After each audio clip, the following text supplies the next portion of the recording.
केसर माँ, अब हमें क्या करना चाहिए? अब भी हमें चुप रहना चाहिए? अब भी हमें इज्जत और आबरू का ख्याल रखते हुए अपनी आंखें नीचे करके वीरसा के मरने का इंतजार करना चाहिए? तो क्या करेंगी आप? उनसे अपने पति की जिंदगी की कीमत पूछेंगे, और अगर उसके लिए हमें अपनी जान भी देनी पड़े तो जान देकर वो कीमत अदा करेंगे। सत्ता के लालच में अपने ही घर वाले ऐसी हरकतें करते, हमने ऐसा कभी सोचा भी नहीं था। हम उन्हें कभी नहीं छोड़ेंगे। जय, कैसे नादानों जैसी बातें कर रही हो शिवांगी? तुम्हें लगता है कि तुम उन पे इल्जाम लगाओगी कि वो तुम्हारे पति की बीमारी का कारण है और वो तुम्हारी बात मान लेंगे? उन्हें मानना ही होगा। पागल मत बनो शिवांगी। तुम्हारे ससुराल वाले इतने चालाक है कि वो साफ साफ बोल देंगे कि वो किसी तोहफे या सूबेदार के खत के बारे में नहीं जानते। शिवांगी, ये वक्त उन लोगों से तू मैं करने का नहीं है, बल्कि तुम्हारे पति की जान बचाने का है।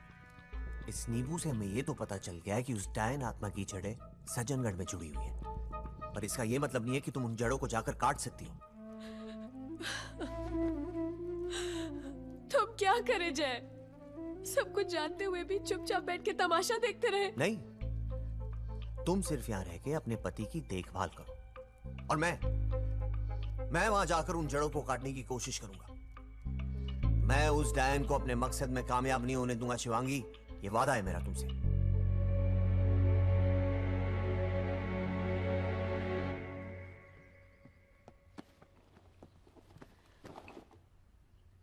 तुम जो मेरे लिए कर रहे हो उसे मैं कभी नहीं भूल पाऊंगी।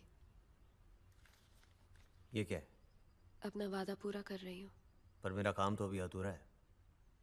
काम पूरा हो गया तो पैसे भी ले लूंगा। जय, थैंक यू सो मच। मैं ये सब तुम्हारे लिए नहीं, अपने लिए कर रहा हूं। मतलब तुम्हारे लिए ये सब करके मुझे तुमसे भी ज्यादा खुशी मिल रही है। चलता हूं।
Waterloo Station, please.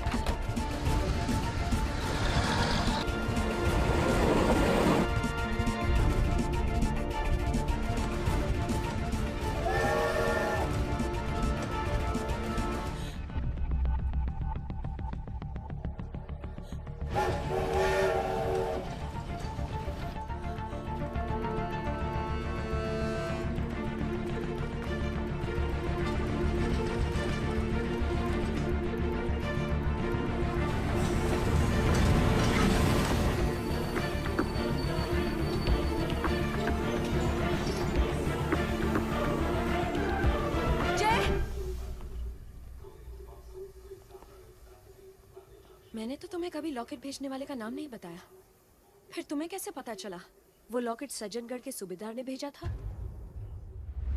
तुम्हारे ससुराल वाले इतने चालाक है कि वो साफ साफ बोल देंगे कि वो किसी तोहफे या सूबेदार के खत के बारे में नहीं जानते।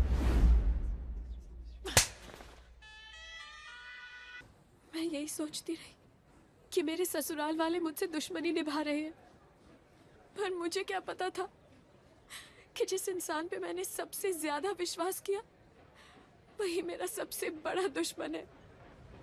जिस आत्मा को तुमने खुद मेरे पास भेजा, मैं उसी से पीछा छुड़ाने के लिए तुम ही से मिन्नतें करती रही। मैंने बचने के लिए तुम्हारा हाथ थामा और तुमने हाथ खींच के मुझे पूरी तरह डुबो दिया। हाँ, क्योंकि तुमने मेरा हाथ थामा भी था अपनी जरूरत के लिए और हाथ छोड़ा भी था अपनी जरूरत के लिए। दुश्मनी मैंने नहीं, तुमने निभाई थी मुझसे। भरी अदालत में मुझ पे इल्जाम लगा के, सबके सामने मेरे प्यार का मजाक उड़ा के, मुझे मेरी औकात दिखा के। जेल मुझे 5 सालों के लिए हुई थी शिवांगी, पर सजा मैं आज तक काट रहा हूं। उस दिन वो जज ने तुम्हारी गवाही सुनी, अपना फैसला सुनाया और मुझसे मेरी सारी खुशियां छीन ली। और